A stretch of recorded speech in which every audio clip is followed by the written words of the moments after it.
अस्सलाम वालेकुम भाइयों, क्या हाल चाल है आपका? सबका ठीक है? अच्छा, लास्ट लेक्चर में हमने चेक कर लिया था कि किस तरीके से आपने कोई रेक्टेंगल बनानी है या रेक्टेंगल की डायमेंशन के हिसाब से आपने किस शेप में बनानी है। उसके बाद हमने सर्कल, रेडियस का और डाया का भी लगा लिया था और आर्क की भी हमने तरीका देख लिया था।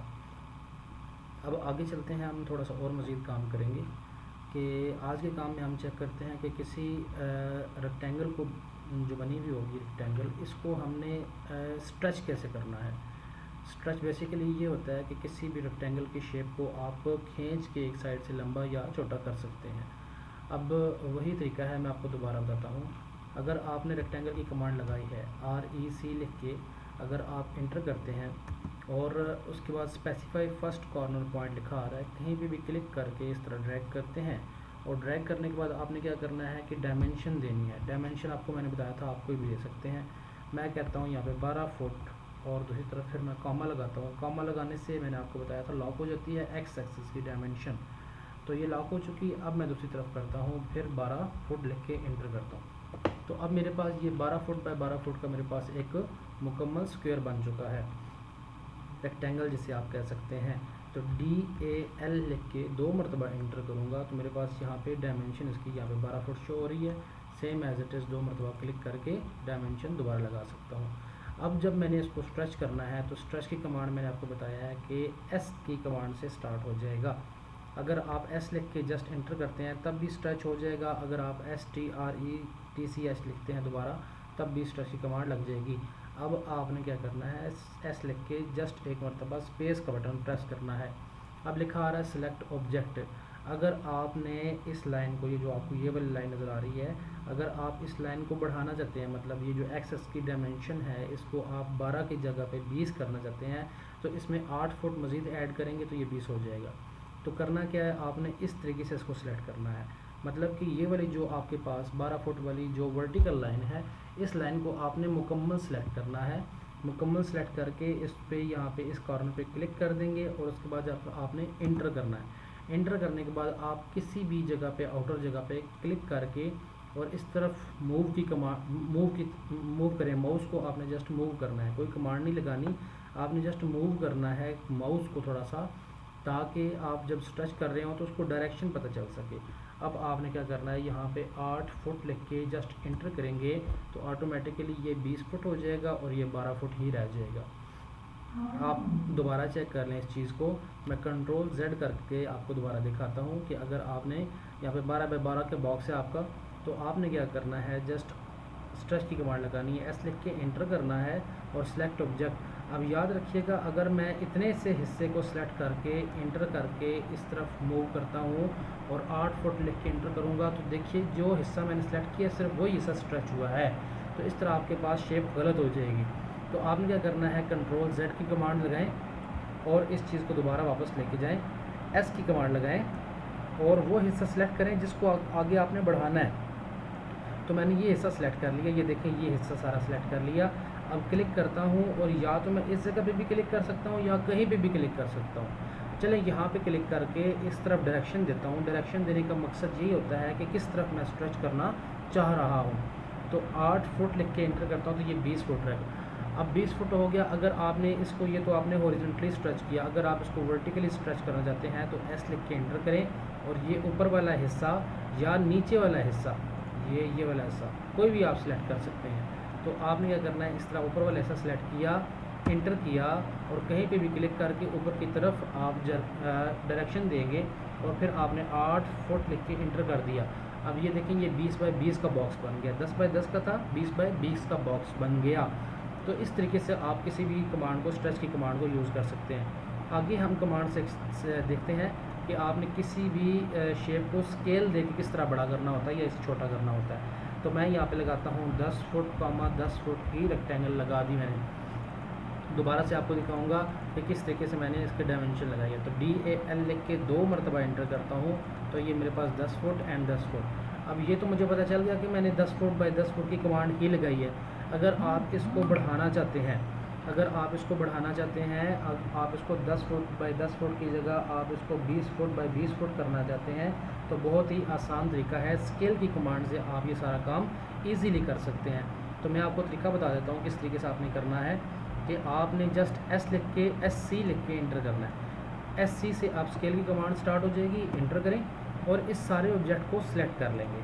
ठीक है, अब देखिए लिखा आ रहा है आपके पिक बॉक्स के साथ लिखा आ रहा है सिलेक्ट ऑब्जेक्ट। आपने सिलेक्ट ऑब्जेक्ट कर लिया, अब आपने इंटर करना है स्पेस बार से एक मरतबा इंटर करें। लिखा आ रहा है specify base point, base point देना ज़रूरी है। तो इस पूरे रेक्टेंगल को आप बढ़ाना चाहते हैं तो आप ये इसका यहाँ पे बेस पॉइंट सेलेक्ट कर लें। बेस पॉइंट आपने सेलेक्ट कर लिया। अब देखिए माउस को आप जैसे जैसे मूव करेंगे वैसे वैसे ये बड़ी या छोटी हो रही है। तो अगर आप इसको बड़ी करना चाहते हैं तो भी हो जाएगी, छोटी करना चाहते हैं तो भी। अब अगर आपने 10 बाई 10 को 20 बाई 20 करना है तो 2 टाइम्स बड़ा करेंगे ना, मतलब दुगना बड़ा करेंगे। तो 2 लिख के जस्ट आपने इंटर कर देना है। तो ये आप शेप देखेंगे तो ये ऑटोमेटिकली 20 बाई 20 की हो गई है। कंट्रोल Z का बटन दबाता हूँ। अब ये 10 बाई 10 की है, SC की कमांड लगाई, इंटर किया और इस सारे को सिलेक्ट करके इंटर किया और यहाँ पे क्लिक करके 2 लिख के जस्ट इंटर कर दिया तो ये 20 बाई 20 की हो गई है। अब इस 20 बाई 20 को मैंने वापस करना है 10 बाई 10 पे, तो SC लिख के इंटर करूँगा, इस सारे ऑब्जेक्ट को सिलेक्ट करूँगा, फिर इंटर करूँगा और इसी बेस पॉइंट पे क्लिक करके अब मैं या तो 1 बाई 2 लिख दूँ, ठीक है, या 0.5 लिख दूँ, मतलब हाफ जो हो जाएगा।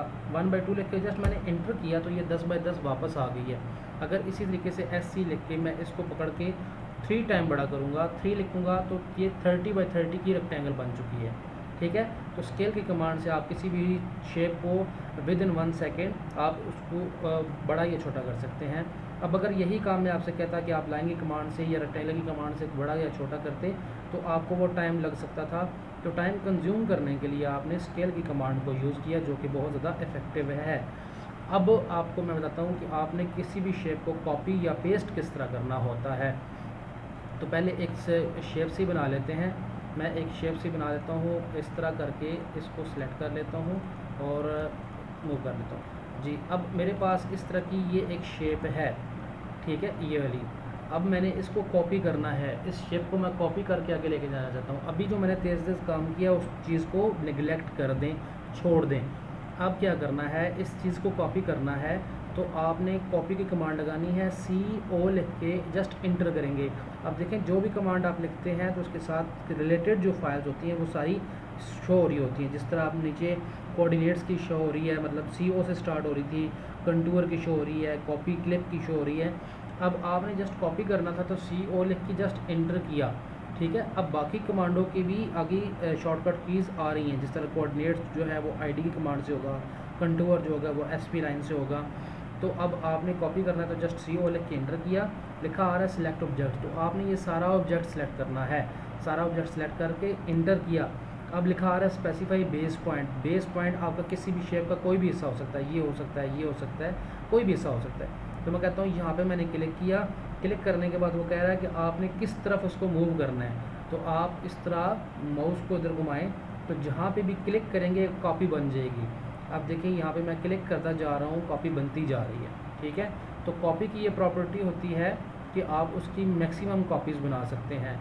लेकिन जब बात करते हैं मूव की तो मैं वही चीज़ आपको दिखाता हूँ कि अब मैंने मूव करना है इसको, तो आपने क्या करना है, इसको सिलेक्ट करें या बाद में सिलेक्ट कर लें, बाद एक ये M लिख के इंटर करेंगे, देखिए मूव आ गया। तो इसको अब सिलेक्ट ऑब्जेक्ट करना है, सिलेक्ट ऑब्जेक्ट करके इंटर करता हूँ और किसी भी जगह पे कोई सी भी बेस पॉइंट पे क्लिक करके आगे की तरफ मूव करूँगा और कहीं और जाके जस्ट क्लिक कर दूँगा। जस्ट क्लिक करूँगा तो पहली जगह से ख़त्म होकर दूसरी जगह पे मूव हो गई है। या तो ये तरीका है या तो मूव करने का तरीका दूसरा भी है। आपने M लिख के इंटर किया, सिलेक्ट ऑब्जेक्ट किया, इंटर किया और यहाँ पे क्लिक करके इस तरफ मूव कर रहे हैं तो आप ऑर्थो नीचे लिखा आ रहा है कि 19 फीट आप दूर जा चुके हैं। तो आपने क्या करना है, मैं 20 फुट लिख के इंटर कर देता हूँ तो ये 20 फुट दूर हो गई है, एग्जैक्ट उस पॉइंट से 20 फुट दूर हो चुकी है। तो इस तरीके से आप कॉपी या मूव की कमांड को यूज़ कर सकते हैं। अब जब बेस पॉइंट की बात करते हैं तो मैं आपसे कहता हूँ कि लेट्स सपोज कि ये एक शेप है जो मैं ऊपर की तरफ कॉपी करता हूँ। मैं आपको दोबारा दिखा देता हूँ। ये मैंने कॉपी की कमांड लगानी है यहाँ से, इस तरह जिस तरह ये नीचे शेप बनी हुई है सेम एज इट इज़ इन्हीं के सेम फासलों के साथ, जिस तरह मैं आपको बता रहा हूँ कि यहाँ से लेकर यहाँ तक जो फासला है वो 7 फुट 10 इंच है, यहाँ से लेकर यहाँ तक फासला 10 फुट 8 इंच और 1/4 70 है। इसी तरीके से ये 9 फुट और ये आगे अब ये जितने भी डिस्टेंस हैं सेम एज इट इज़ इतने ही डिस्टेंस ऊपर भी बने, तो अब आपको बेस पॉइंट का पता चलेगा कि बेस पॉइंट बेसिकली क्या चीज़ है। तो आपने कॉपी करना है, CO लिख के एंटर करें, इस सारे को सिलेक्ट करें, एंटर करें। अब बेस पॉइंट जो आपको चाहिए यहाँ से यहाँ तक का फासला आपको यहाँ पे गिवन है 7 फुट 10 इंच, या इस जगह पर गिवन नहीं है तो आप देख सकते हैं। तो तरीका क्या करना है, आपने इस शेप के इस हिस्से से क्लिक करें, ठीक है, बेस पॉइंट से, और इस शेप के इस हिस्से के ऊपर क्लिक कर देंगे। क्लिक करेंगे तो ऑटोमेटिकली ऊपर पिक्चर बनी आ गई है। अब मैं आपको दिखा देता हूँ कि इसी तरीके से ये देखें, यहाँ पे जस्ट मैं क्लिक करता जा रहा हूँ बेस पॉइंट्स के ऊपर, तो सेम टू सेम ऊपर पिक्चर्स कॉपी होती जा रही हैं। अगर आपने इनकी डायमेंशन देखनी है तो यहाँ से लेकर यहाँ तक डायमेंशन देखें, ये बिल्कुल सेम है, 15 फुट 1.5 इंच, 15 फुट 1.5 इंच। अब इसी तरीके से यहाँ पे लिखा आ रहा है 9 फुट 7/8 इंचज़, तो DAL की कमांड लगाएं, सेम डिस्टेंस यहाँ से भी होगा, यहाँ से लेकर यहाँ तक सेम डिस्टेंस है। इसी तरीके से यहाँ से लेकर यहाँ तक बिल्कुल सेम डिस्टेंस है। तो अब हमें पता चल चुका है कि जब आप कोई डिस्टेंस कोई भी कमांड लगा रहे होते हैं कॉपी की या मूव की, तो उसके लिए बेस पॉइंट को होना कितना ज़रूरी है। अब सेम टू सेम मैंने पिक्चर्स को कॉपी किया है, तो बेस पॉइंट की मदद से मेरे डिस्टेंस सारे सेम आ गए हैं। तो इस तरीके से आप मूव या कॉपी भी कर सकते हैं। अब आपने जिस तरीके से मूव करना है तो मूव की कमांड लगाएं, एंटर, सेलेक्ट ऑब्जेक्ट किया, एंटर किया, बेस पॉइंट ये वाला यहाँ से लेकर यहाँ तक जस्ट मैं क्लिक करूँगा, जस्ट मैंने यहाँ पे ला के क्लिक किया तो यहाँ से यहाँ तक आ गया, तो बिल्कुल इसके पैरेलल आ गई है। आप चेक कर सकते हैं, यहाँ से लाइन ड्रॉ करें तो बिल्कुल इसके साथ कोइंसाइड कर रही है। तो इससे पता चलता है कि किसी भी बेस पॉइंट से भी आप कॉपी कर सकते हैं, और शीट के ऊपर कहीं पे भी क्लिक करके आप कॉपी की कमांड या मूव की कमांड लगा सकते हैं। तो अब आपने सीख ली है स्ट्रेच की कमांड, स्केल की कमांड, कॉपी की कमांड और मूव की कमांड। अब मैं आगे आपको सिखाना चाह रहा हूँ रोटेट की कमांड। अगर आपने किसी भी शेप को रोटेट करना है, रोटेट बेसिकली होता है 0 से 360 डिग्री तक, आप किसी भी शेप को 0 से 360 डिग्री तक रोटेट कर सकते हैं। लेकिन अगर आपके पास ऑर्थो ऑन है तो automatically 0 degree, 90 degree, 180 degree, 270 degree and 360 degree तक कोई भी शेप है रोटेट कर सकती है। अब मैं आपको दिखाता हूँ। RO की कमांड लगाएं, रोटेट लिखा आ गया, एंटर करें और सिलेक्ट ऑब्जेक्ट, पूरे ऑब्जेक्ट को सिलेक्ट करें और फिर एंटर करें। ठीक है, एंटर करने के बाद आपसे वो स्पेसिफाई बेस पॉइंट पूछ रहा है। देखिए बेस पॉइंट ये भी हो सकता है, ये भी और ये भी। तो ये एक बेस पॉइंट मैं मान लेता हूँ। इसके ऊपर जस्ट मैंने क्लिक किया तो ऑटोमेटिकली जो मेरे पास ऑर्थो है वो बता रहा है 0 डिग्री, 0 मिनट और 0 सेकेंड। ठीक है, अब अगर इसको मैं यहाँ पे थोड़ा सा माउस को नीचे की तरफ मूव करूँगा तो ऑटोमेटिकली ये किधर चला गया, 270 डिग्री की तरफ। माउस को मैं ऊपर की तरफ मूव करूँगा तो 90 डिग्री हो गया। माउस को मैं इसी शेप के लेफ़्ट साइड पे मूव करता हूँ तो ये 180 डिग्री पे मूव कर गया और ये 270।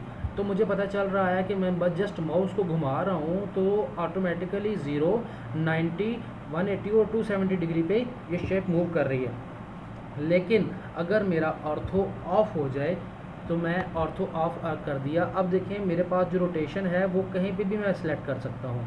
अब लिखा मेरे पास 0 डिग्री आ रहा है क्योंकि इसको अब ऑटोकैड को नहीं पता कि आप किस पॉइंट पे लगाना चाह रहे हैं। तो आपने जिस पॉइंट पे भी लेके जाना है वो आपको पता होगा। अब जैसे ही आपको बिल्कुल एक्स एक्सिस और वाई एक्सिस के सामने लाते हैं तो वो बता देता है कि 180 डिग्री इस जगह पर मूव हो चुका है, या आप नीचे लेके आते हैं तो 270 डिग्री या 0 यहाँ पे और यहाँ पे 90 आ जाएगा। लेकिन बाकी की वो आपको नहीं बता रहा रोटेशन, तो रोटेशन आपने खुद लगानी है। अगर आप मैं यहाँ पे जस्ट 45 लिख के इंटर करूँगा तो ये 45 डिग्री पे रोटेट कर गई थी। कंट्रोल Z का बटन दबाऊँगा।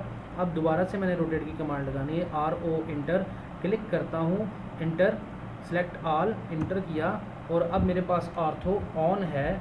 ऑर्थो ऑन हो जाने के बाद मैं इसके बेस पॉइंट पे क्लिक करके अब मैं इसको घुमा के ऑर्थो ऑन करना है। अब मैं इसको यहाँ पे क्लिक करके जस्ट क्लिक करूँगा तो ये ऑटोमेटिकली किस तरह 90 डिग्री पे घूम गई है। तो आपने किसी भी शेप को किसी भी उसके एक्सेस के ऊपर रोटेट इजीली कर सकते हैं। एक्स एक्सेस आपका ऑर्थो ऑन होगा या ऑफ होगा तो वो आप अपनी मर्ज़ी के मुताबिक उसको रोटेट कर सकते हैं।